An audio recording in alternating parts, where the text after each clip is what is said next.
The production of this program is made possible thanks to the support of the following and viewers like you. What is the purpose of a business? Is it to make money? Is it to serve a need? Is it to fulfill a societal need? Or is it to satisfy a personal need? These are the questions many entrepreneurs and startup teams have to ask themselves, says Cruz Gamboa, because, as he points out, if they focus only on making money, they limit their potential. Purpose-driven leadership is what drove Patagonia to become one of the world's great companies to work for. Purpose drove SAP to become one of the greatest advocates for and employers of people on the autism spectrum. Purpose drove Elon Musk to go to space and build electric cars. Purpose, says Gamboa, is the innate drive to achieve goals that are personally meaningful. And this drive fuels powerful synaptic responses in your brain that release dopamine and reward you with a feeling of fulfillment and accomplishment. I invited Cruz Gamboa to join me for a conversation that matters about purpose-driven leadership. Cruz, welcome. Thank you, Stu. It's an honor to be here in your show today, and I was really looking forward to this conversation. When we think about leadership, and there have been thousands of books that have been written about it, there's always this sort of sense, well, if you do this, or if you tinker with that, or if you come up with this formula, you're going to have the right leadership system or program within your company, and you're going to have great results. Are you sort of saying, yeah, let's sort of move that stuff to the side of the desk here and focus in on what's going on in here and in our heads and find what drives us so that we can motivate others? Is that kind of your message? It kind of is, in a way. So you got to think of leadership as something that has evolved over time. I think if you went back to the origins of the Industrial Revolution, you're going to see that when we think about leadership, we think about something more mechanistic, something more like command and control. You know, you were being told what to do. You were just be like a cog in a system. Over time, as you know, that has changed, and as people's standards of living and levels of education have increased, their needs. If you think about it from a Maslow's hierarchy of needs, their needs have actually moved up. So initially, it was just about getting money to just eat and to basically for sustenance for the family, right? But more recently, it's about finding meaning in what we do. So what I'm saying is that when people go to work, not only are they looking to just get paid, they're also to find meaning. This is actually, if you think about it, it has actually gotten even worse. Now that we have a new, we have the millennials, right? The millennials, and this is actually something that has been studied a lot. The millennials are really the generation that are just looking for meaning in everything they do. So my prediction is that it would only continue to become even more so in the future. The production of this program is made possible thanks to the support of the following and viewers like you.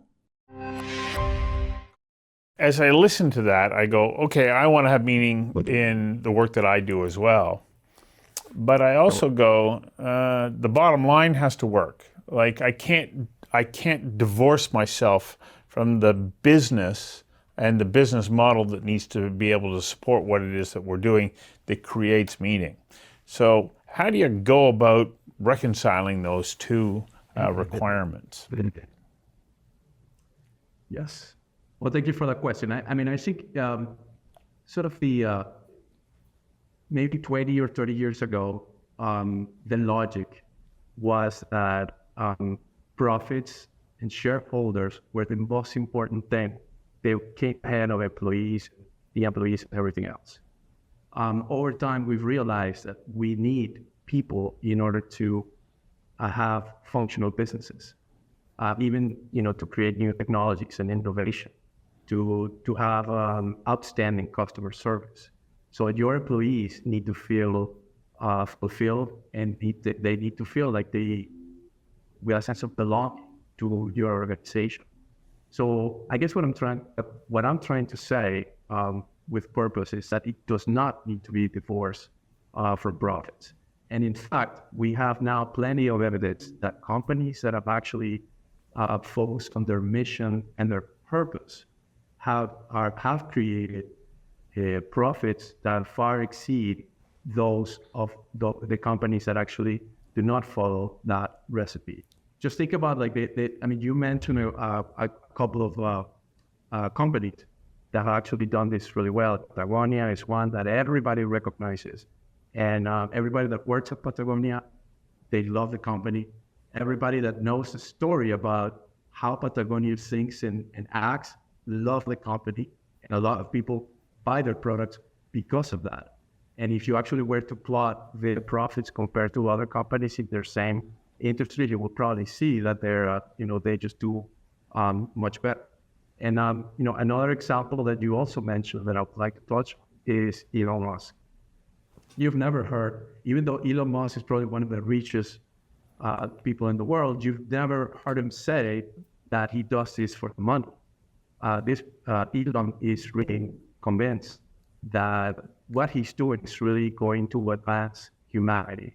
He's trying to convert us into a multi-planetary species, get us to Mars, create an electric vehicle industry, something that a lot of people thought was impossible. And these are the kind of challenges that drive him and that drive really smart people that work for him in his company and his investors to support his cause. And this is why, and also because he's a great entrepreneur and a great businessman, he has been able to make these two companies into what they are today.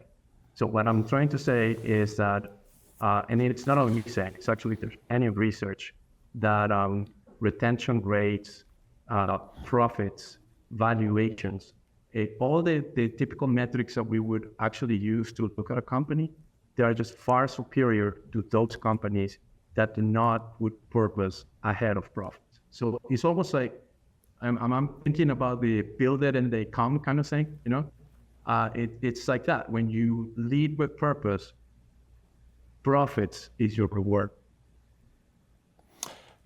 When you lead with purpose, though, that doesn't all of a sudden mean that life is going to be easy, or that you don't have to work hard, or that you're not going to have all what at times are seemingly insurmountable problems.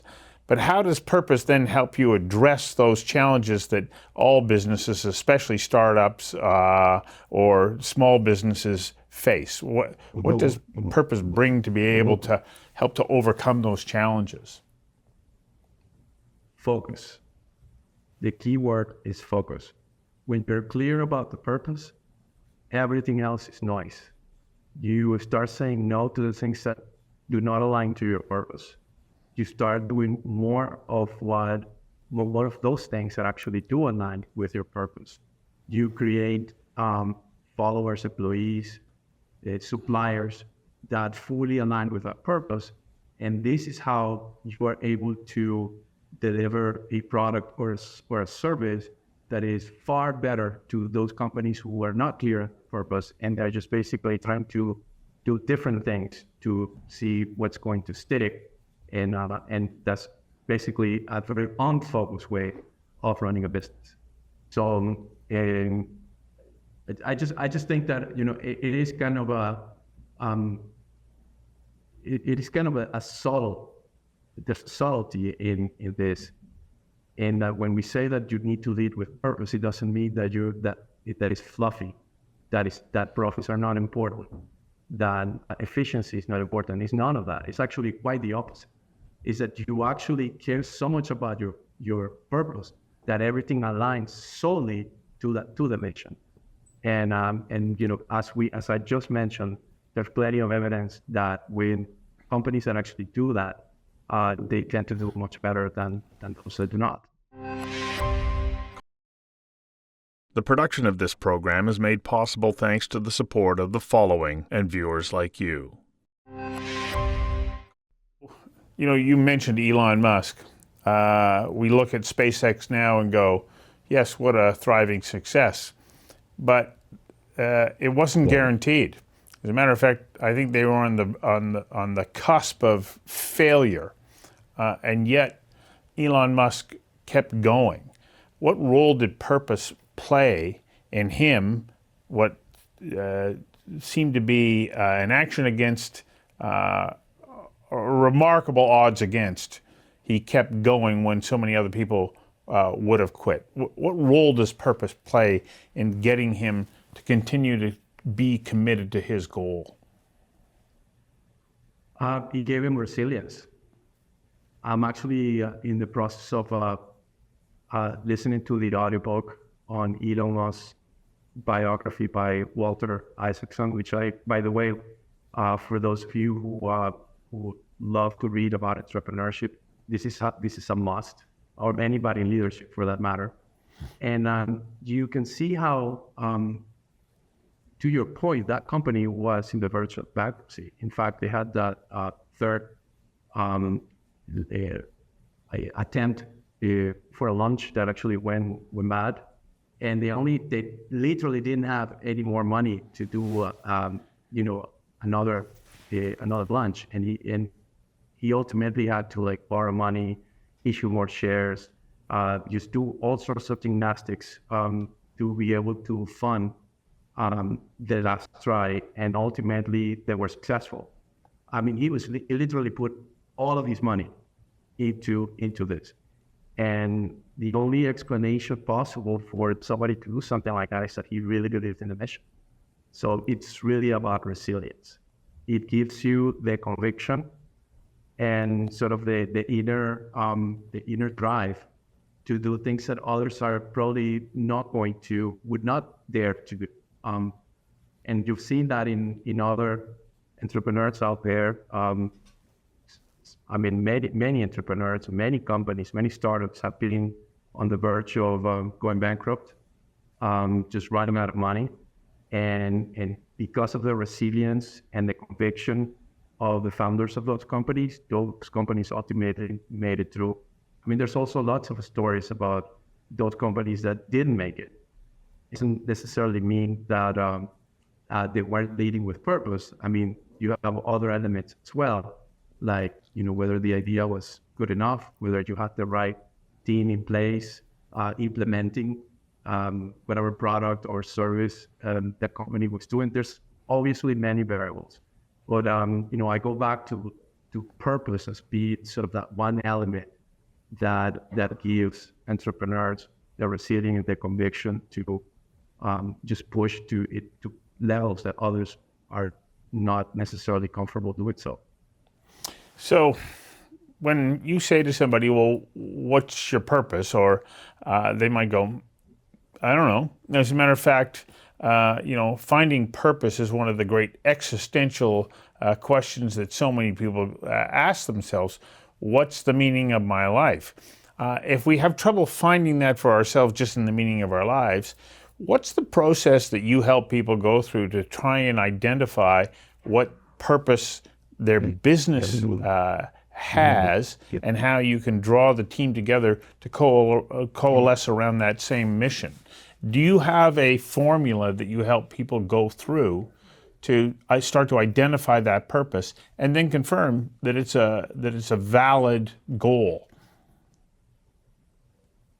That is a fantastic question. So the answer is yes.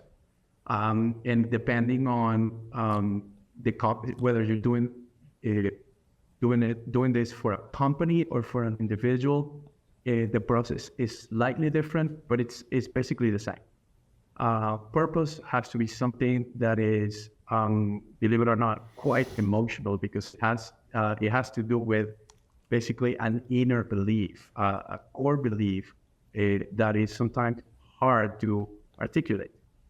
And when you're working with founders and teams of management teams that are trying to identify what the core purpose is, the conversations are very deep, and they are all about what is it that they believe to be true?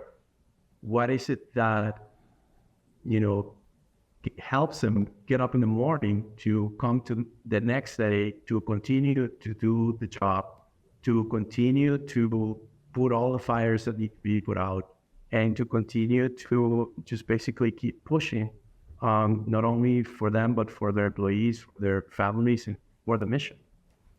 So it's really something that is, very much an emotional fact. And the way that you do it is just really asking the question, like, what are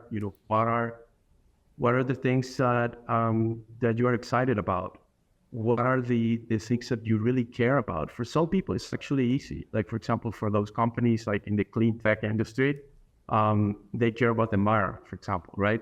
And they care about, leaving the planet better than they found it. For others, it's really about helping people in their communities.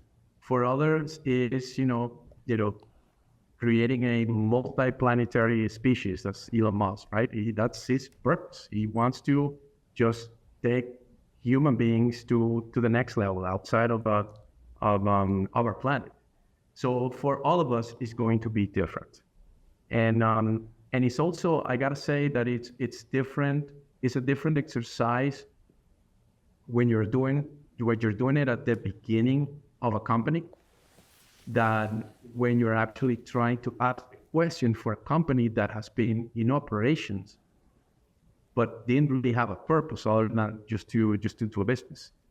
And when you start asking those existential questions, the management team struggles a lot, because they are like, well, we're doing this because we want to make money, but then they know deep inside that there's something else out there. And I actually, believe it or not, I had this conversation with one of my clients, and I literally had him basically tell me about the story of his life. We talked about, his upbringing, his professional careers, his ups and downs in his career.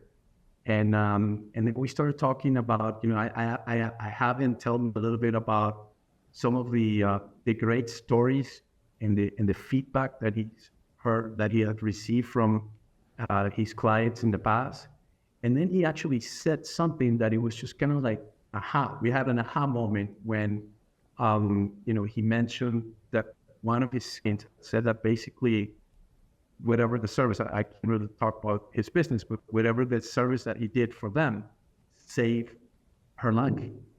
So we started building from there, and we came to the conclusion that a lot of the work that his company is doing is about making the community better. And then he lit up. He got really excited. I hope he actually sees this video. He's going to enjoy listening about be making a story out of him.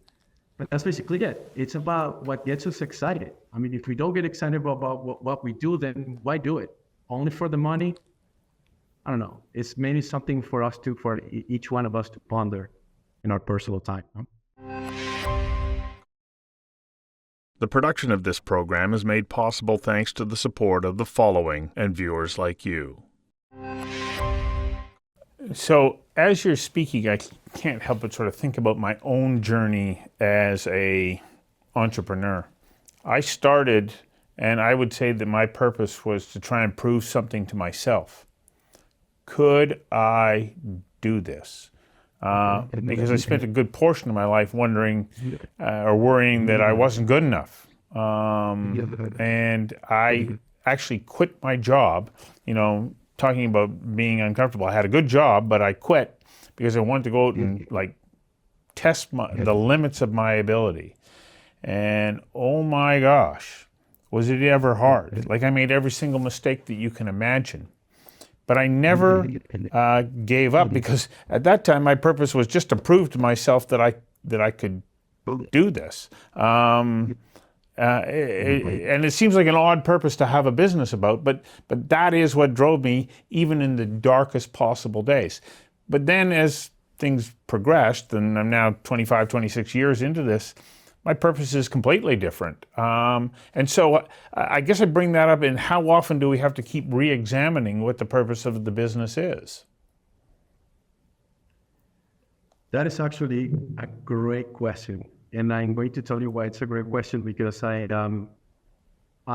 read this book by this author which I really respect, Jim Collins, um, Built to Last, and he basically says that when you have a purpose, that purpose shouldn't change, and I'm talking in the context of a business, right? The purpose should change. What should change is your strategy. I personally have a slightly different take on this. I think it's perfectly okay for your purpose to evolve, to pivot from where you originally started. I think that's perfectly normal, and I don't think there's I don't think I can prescribe like whether you should do it like every 2 years or every year or every 6 months. I don't. I think that's got to be more and especially in context of I want to take it first from a business perspective. From a business perspective, a lot of companies actually evolve on their purpose because the nature of their business change. And while their purpose still retains elements or their original company, it is imperative to actually upgrade that purpose, sometimes to even something more elevated. So something even better, so to speak, something, a broader with much more impact than originally considered. And then it's also true that, especially now with the introduction of technologies like artificial intelligence, I think it's powering because we have the ability to basically build businesses that are way more scalable, that are more exponentially the reach, and therefore it gives us a little bit more courage to actually elevate, sort of the impact that we can deliver through that purpose. So I think from a business perspective, just to round it out, there's no prescription. It's really about, what feels right for the business, for, the evolution of the industry that you're in, the dynamics, the specific dynamics of the industry that you're in, for the dynamics on your clients and your employees. It's definitely very organic. And I would say that is, in a way, it's not different than from an individual perspective. I know so many people, because I've done life coaching as well, and I've heard stories of people that initially started with an idea of what their purpose was, and then they had an aha moment 3 years into whatever it is, their path that they were following, and they realized that their purpose was actually something else. Yeah. And I think that's completely fair. It's completely normal, and it's actually part of the human experience. So I wouldn't say that it is not correct to evolve on that purpose. I just kind of gave you the two sides, the Jim Collins perspective and the Cruz Gamboa perspective. Well, there's many dimensions to this topic, and I encourage people to check out your postings, your work, your scheduled lessons, because you have much to offer, and I thank you for your time today. Thank you so much, for the invitation. I really enjoyed our conversation.